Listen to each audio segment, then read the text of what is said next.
Hello.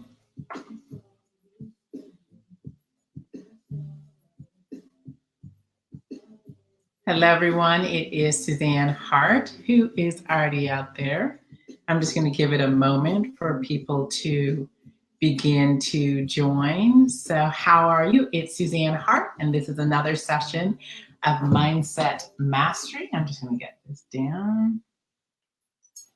Another session of Mindset Mastery. So, welcome, welcome, welcome.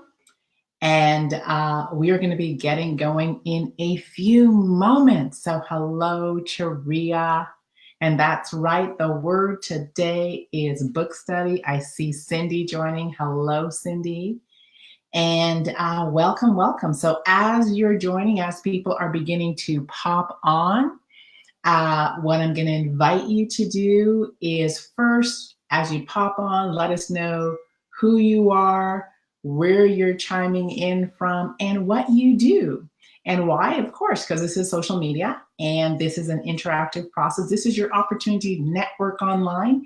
And this is giving you an opportunity to tell people exactly what you do so that they can connect. Imagine someone sees that you're doing something or providing a service that they are in need of, and they can messenger you, hit you up, have a conversation. You never know what happens, right? And I'm even talking to you if you're listening to this recording.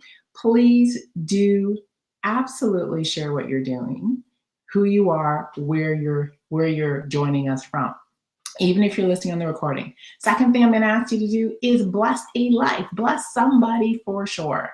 And the reason for that as well is because knowledge is power when we share it. And we're going to be dropping some great knowledge, I believe, some great information. I had some people message me privately and go, oh my gosh, I so need this topic. I'm hoping I'm going to be able to join. I'm trusting that you're going to be able to join. Those of you who private messaged me that this was your topic. Today, we will be talking about giving up shame, blame, guilt, and judgment. I'm going to say that again. Giving up shame, blame, guilt, and judgment. And if you don't know me and it's the first time joining, my name is Suzanne Hart. I hail from Ontario, Canada. And this is a mindset mastery moment. We're focusing on habits for the next little while. And as we prepare for the book study, so let me tell you about the Leading with Character book study. It is a free conversation, a free discussion for you to join to an open discussion about my book, Leading with Character. We are going to examine some of the habits that successful people have. Now, one of the things as I was beginning to learn more about habits and get really curious about habits is that successful people all have and exhibit the same characteristics and many of the same habits. So we're going to talk a little bit about what they are and how you can find out what they are. So if that is something that intrigues you and you want to be in a dialogue, Facebook Lives are wonderful, but this is an actual dialogue. This is an actual conversation. We're going to be bantering back and forth. We're going to have some discussions. We're definitely going to have some breakthroughs. And you might be shifting on something that you never expected. So imagine if you're a person, and I had someone message me and say, I'm doing this, I saw your topic, shame, blame, guilt, and judgment. And right now I'm dealing with shame and I just can't shake it. It's in my thoughts. I don't know how to get away from it. Imagine being able to have that discussion and have a breakthrough on a call. So if this is a conversation for you, what you want to do is you want to put book study in the comment section so that we can make sure that we get you registered and you'll be able to spend 4 weeks. How many weeks? 4 weeks with me in a conversation about mastering the habits of highly successful business professionals. And it's a process. There are habits that I'm still in process. And what's really interesting is no matter what level you get to, you'll think you've mastered a habit until your environment changes, till your circumstances change, till something happens. And then you'll find that you go back to what you used to do, your automatic way of being, and you've got to shift again. Because, we are always, always, always growing. So let's jump into this conversation. And I see Farhana, welcome. Great to see you. It has been a while. Welcome, welcome, welcome. So in preparation for this conversation, we did a survey. And I'm going to do it again. So I'm going to ask you to comment. So the question was, when you are faced with a situation that has frustrated you, maybe you're disappointed, something didn't go the way you wanted, or maybe it's just a disagreement. I don't know what it is. Do you get emotional? Do you jump to conclusions? Are you looking to seek to understand, Stephen Covey kind of thing? Do you remain open-minded? Are you attached to your opinion? Right? So you get emotional, jump to conclusions. I know some people said I get emotional and I jump to conclusions. I had one comment that said that I try to stay open-minded and hear the other person's perspective. Other people said I get attached. I get attached to my own opinion. I get attached to what I want to have happen. What exactly do you do? And and my second part of it is, do you jump to blaming, shaming, right? Judgment, guilt, frustration, all those things. So let's see what people are saying. Are people just, I see Sophia Bishop as well. Welcome, welcome. Hello, Laura. Welcome. Nice for you to join us.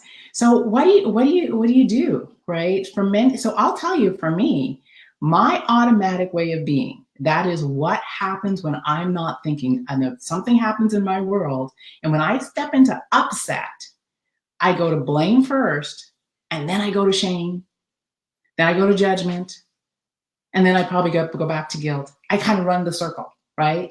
And I'm just being totally candid. That's my first reaction.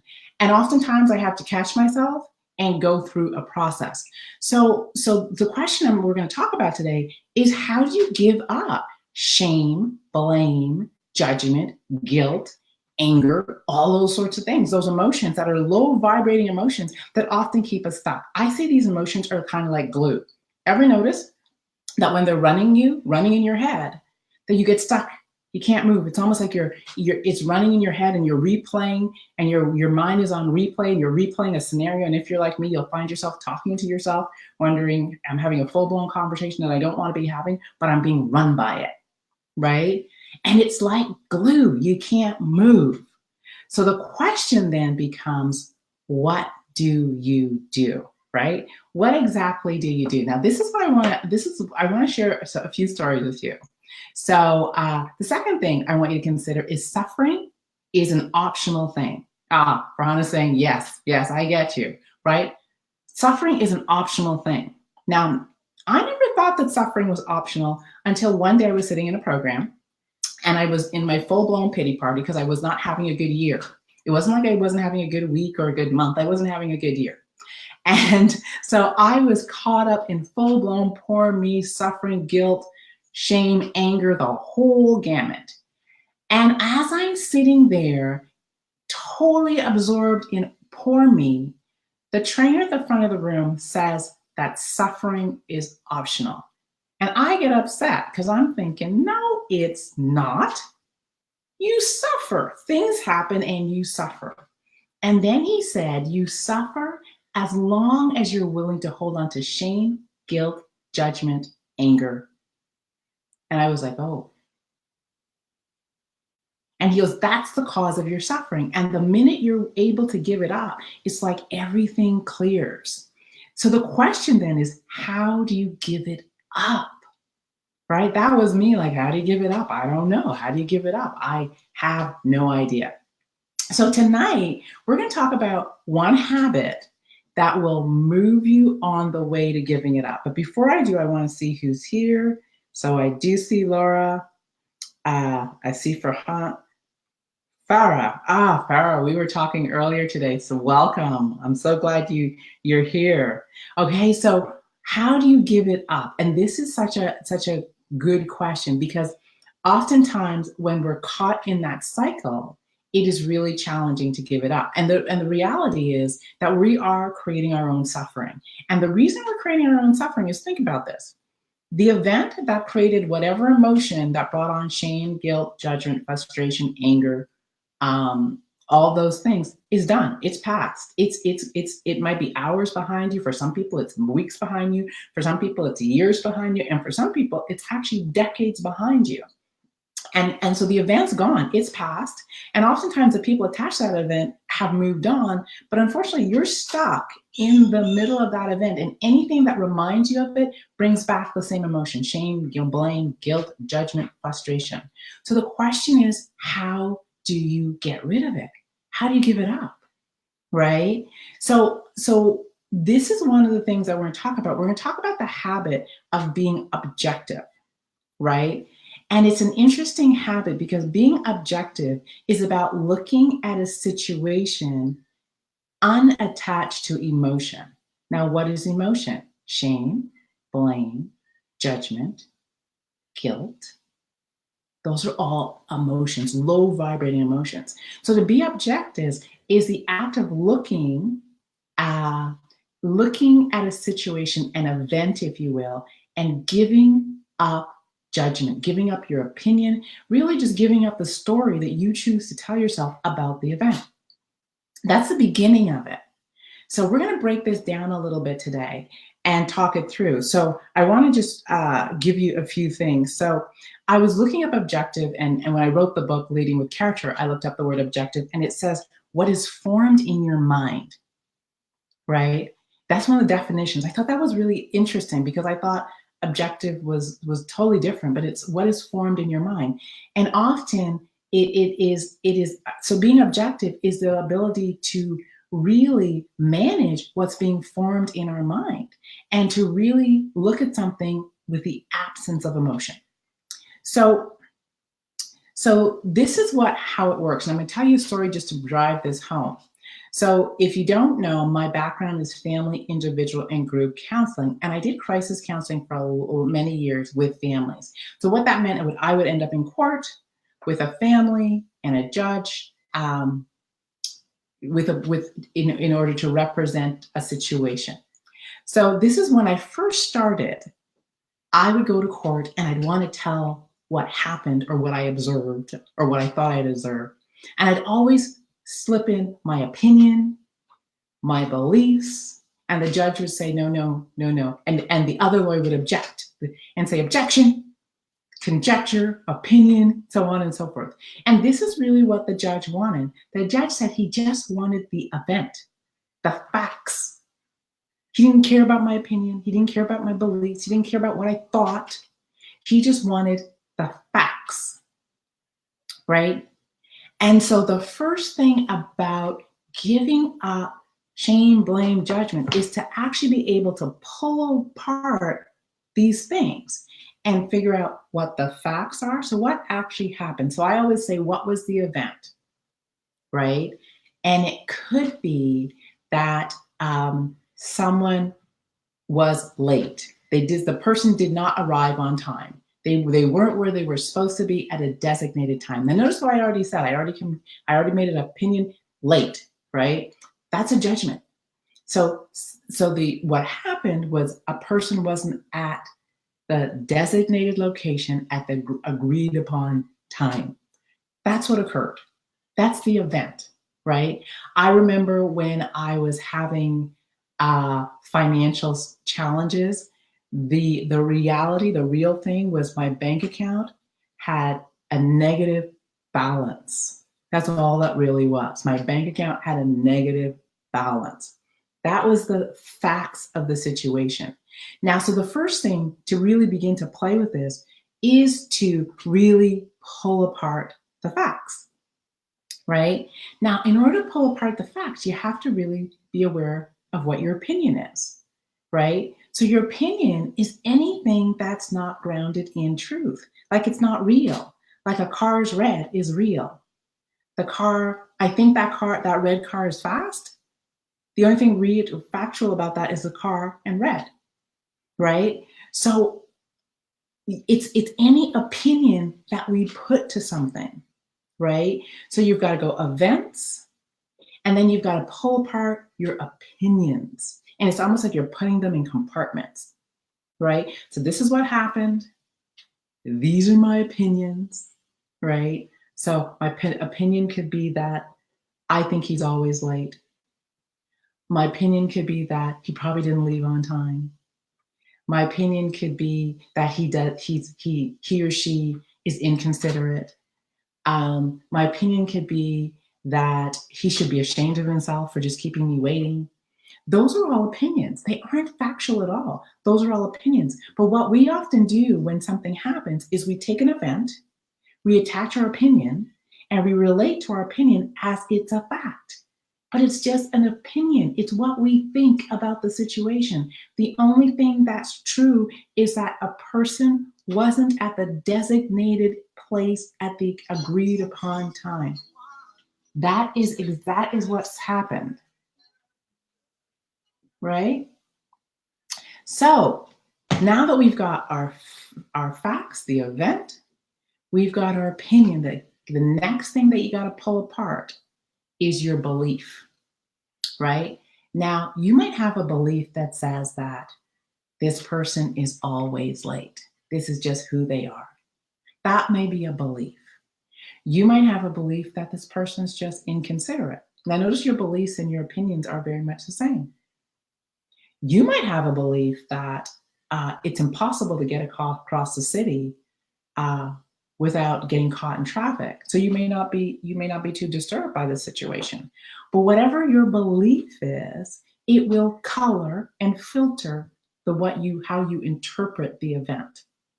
So now we've got our event, we've got our opinions and our feelings, and then we've got our beliefs and also feelings. Now, this is the interesting thing. Our event is totally objective. It has no feelings, it has no color, it's just the facts.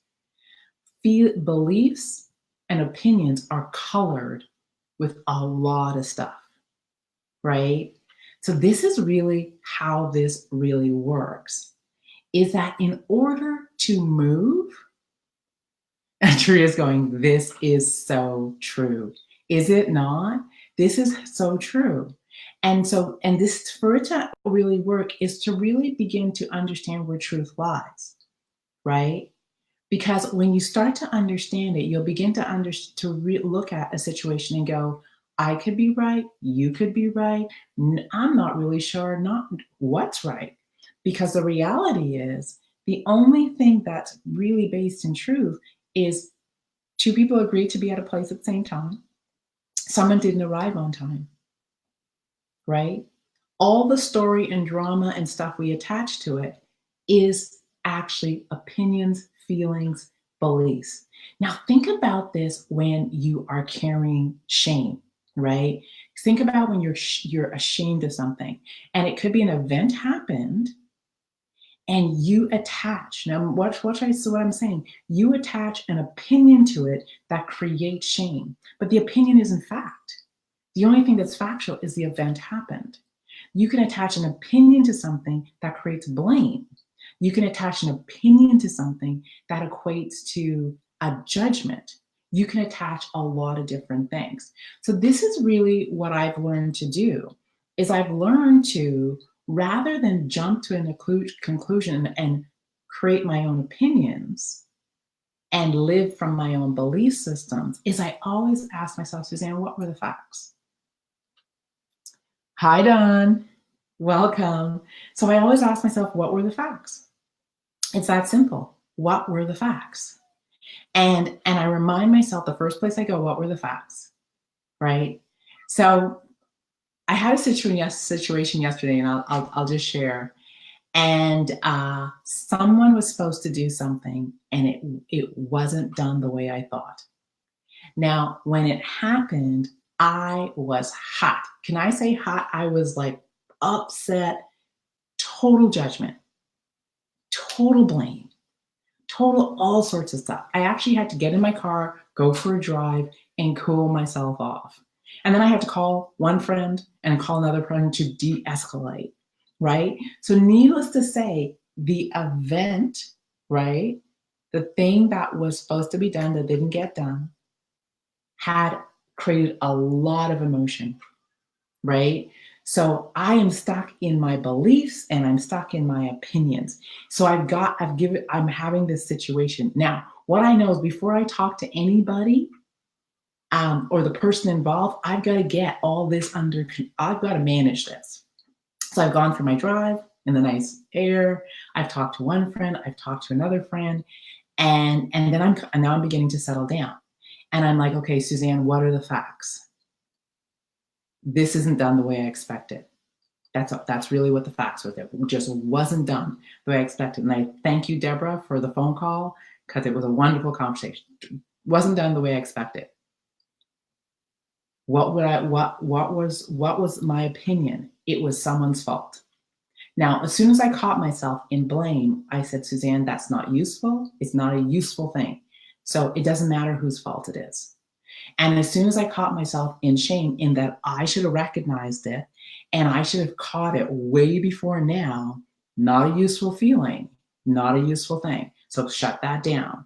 Then I went to blaming somebody else. Someone else was involved. As soon as I caught myself, not a useful thing. So as I'm going through my emotions and I'm naming them, I'm realizing they aren't useful. So acknowledge them and let them go. Acknowledge them and let them go. And acknowledge them and let them go. Finally, I get to this place where I'm like, okay, this is what's happened. This is not the way it's supposed to be. Point for now. Fact. I took all my beliefs, took all my judgment, took it all out of the way, but I had to acknowledge it first. Go through them all, name them, and let them go. Right? And then once I got to facts, it was, what can I do now? So I picked up the phone and I called someone who I knew had information that I needed. And I had a great conversation with Miss Deborah, and she did some looking and she did something, and she helped me talk through it, and we came to solution. Right?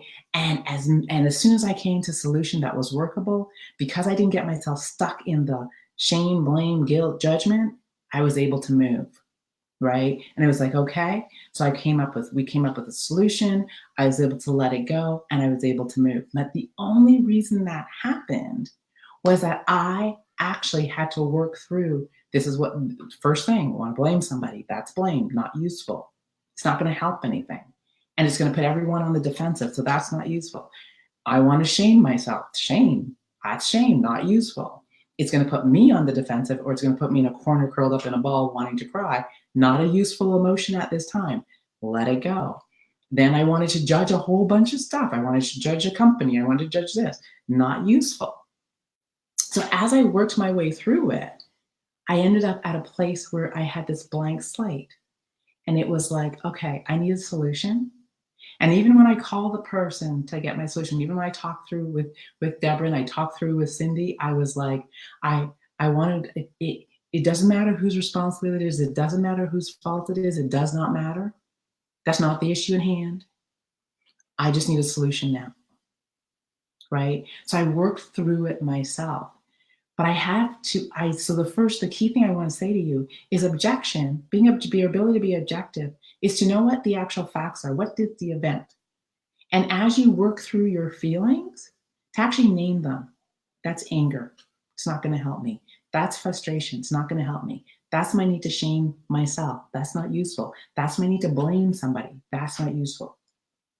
And work it through. Now, the one thing I want to give you is the distinction between blame and responsibility. How many like that one? Who knows the difference? First of all, let me see if you guys can help me out. What's the difference between blame and responsibility? What's the difference between shame and responsibility? Who knows? I'll wait, see what comes up. Let's see what people are saying. And as I'm waiting, if you are interested in joining this conversation and really having an interactive and being part of the Leading with Character book study, type book study in the comment. We'll make sure that you get the information to get registered.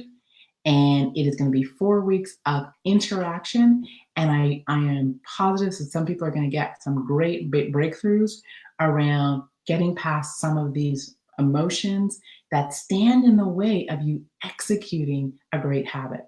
Now, this is what I want you to think about. How many of you actually realize that shame, blame, judgment, guilt are habits? It's our automatic way of being. It's what we habitually go to when something happens. They are habits. And in order to understand that, we need to unpack it, but we also need to give ourselves other habits that we can use when these things come up. So for me, the habit that I use when I want to go to my automatic shame, blame, or judgment is, Suzanne, let's be objective. What is objective? It is deciding what the event is versus my opinions and my beliefs, separating it out so I can actually clearly see what's going on, right? So that's a new habit, but it's a habit that I have to actively go to. It's not my automatic. It's way better now. But if my emotions are high, it's harder to get to that habit. It takes me a bit of time. If my emotions are low, I can get to that habit in a snap of a finger. So let's see what we got. Did anybody give us? Ah, I see some. This is positive. Take action. Ah, great comments. It's like people are like, I'm thinking about that. That was good. All right. Okay, so what's the difference between responsibility and blame? Blame is actually it's an emotion, right? It's not an emotion, but it's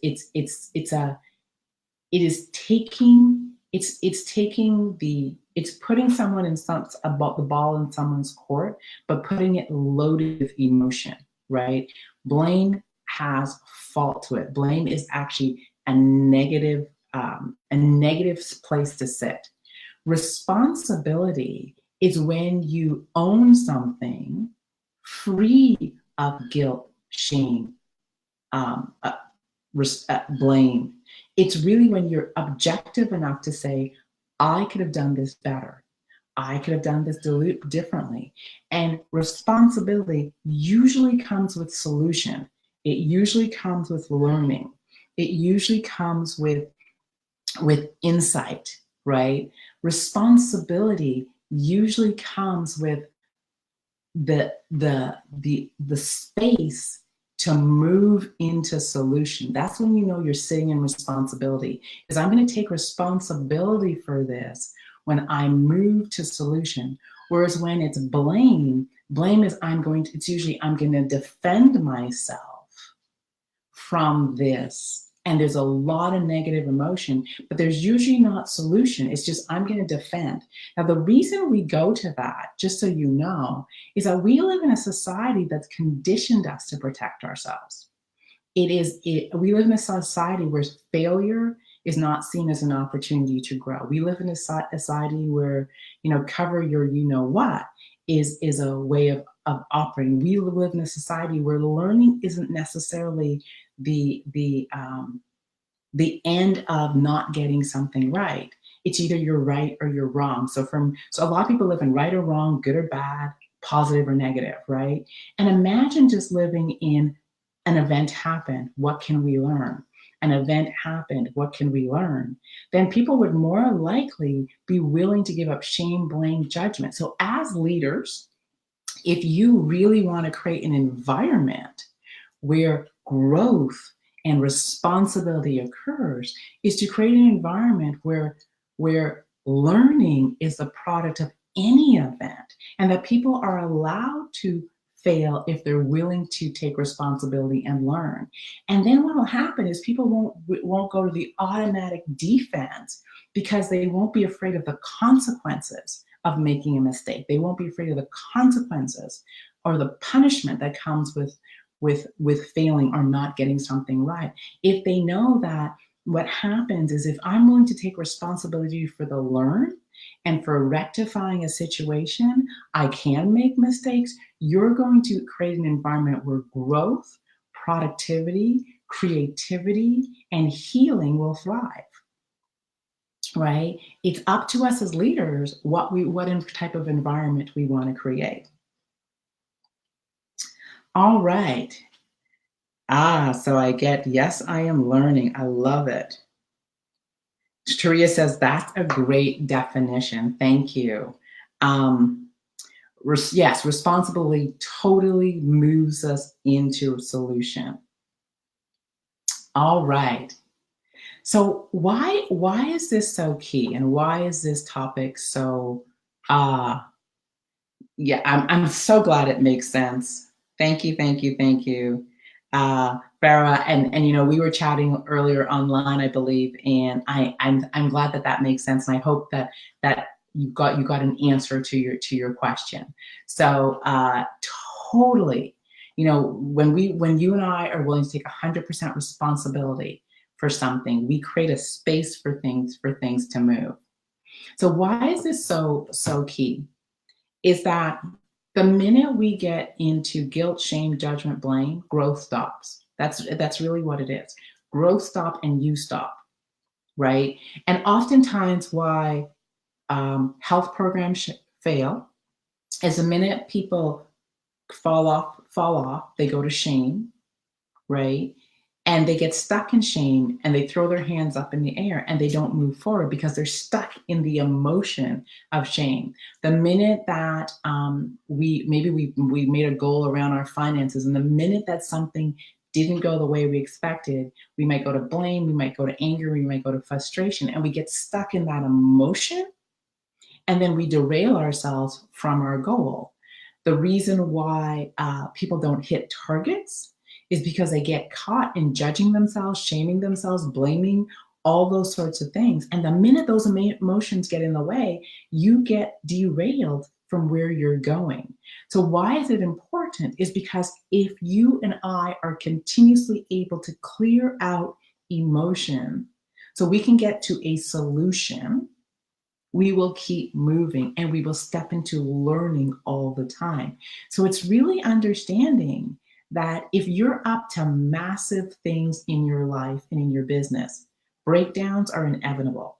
Failure is inevitable. Mistakes are going to happen. You are going to upset, hurt, embarrass yourself, all sorts of things. You're going to have disagreements. All those things are going to happen. But if you're willing to sit in this place of being objective, and working through the emotions and identify them for yourself and clearing them up, you'll be able to come to resolutions and solutions and keep moving forward. And you won't get stuck or derailed by the heaviness of those negative vibrating emotions. And you'll be moving higher at a higher level and be sitting in solution and moving forward. So as I close, what are the takeaways? I want to know, can you put in the comment one word of something you're going to do differently, that you're taking away, an action you're going to make as you move forward? So I'm looking to see what we get. And as you guys are typing, again, I'm going to remind you, our book study is going to be starting September 10th. If you are interested in participating and being active in a conversation and bringing your stuff into the conversation, we're going to be looking at habits for 4 weeks. The book is going to be Leading with Character. And we're going to talk about mastering the habits of successful people and identifying the habits of successful people. You'll be able to talk about where you actually get stuck. And we're going to have open discussion. So my goal is that you leave with solutions. You're going to get a taste of what my mastermind group get twice a month as we have open discussions. So if you really want to do that, just put book study in the comment sections and we'll make sure that you have the information. So Cindy is saying she is going to stick to the facts. I love it. Taria is saying, my action step is to find my learn quicker, remove the emotion from the situation so I can find the solution. I love it. Cindy's saying, give up drama. I hear you. Farah's saying, think positive and look for the solution so that you can move forward. Awesome. I love these. Tria wrote, when you're up to massive things, you're in your business, failure, breakdowns will happen, but look for the learn so you can find the solution. Well done. Tria said, I registered, can't wait for the book study. I can't wait to see you there. And Farah says, choice. It's so true, right? Just think about it, that no matter what happens in our world, when life comes down our street and events occur, and they occur all the time, you and I get to powerfully choose how we respond. When we get caught in shame, blame, guilt, judgment, all those things, and we're stuck in our emotion, we are actually reacting to the world. We are not powerfully choosing, nor are we responding. We are actually emoting, and our emotions are running our lives. If you and I are able to name our emotions, identify them, and live in the presence of them, and let them go by actually acknowledging them, what then happens is they have less hold over you. You see, what we resist will always persist. What we name, own, and work through will dissipate. And in the dissipation of that emotion, you get this clearing where you get to focus on a solution and move. So, and now you get to powerfully choose, as Farah has written. Well done. Thank you. Thank you. All right. This has been excellent. It's interesting, and thank you each and every one of you for showing up and joining us today and participating in this conversation.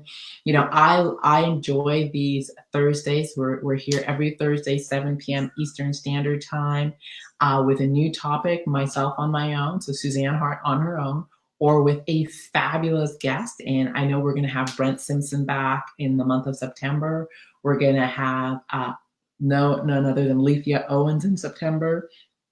We're going to have Mr. Adam Piandez in September. Brilliant man. We haven't interviewed him before, so he'll be joining us in the end of September, and he does mindset work as well. So it'll be fun to have that conversation. So we bring you some great guests, and our goal is to help you look at the emotions, the habits, the thinking, and the communication that often gets in the way of your own progress. So I'm so happy you're here. And for me, as I teach, I learn, I strengthen my own mastery. And so this is a mindset mastery moment, and I'm so glad you're here. I will see you next Thursday, 7 p.m. Eastern Standard Time. Remember, the word today is book study, so that we can get you registered for the Leading with Character book study beginning September 10th through to October 1st, once a week for 4 weeks. Take care. Blessings. I will see you next week.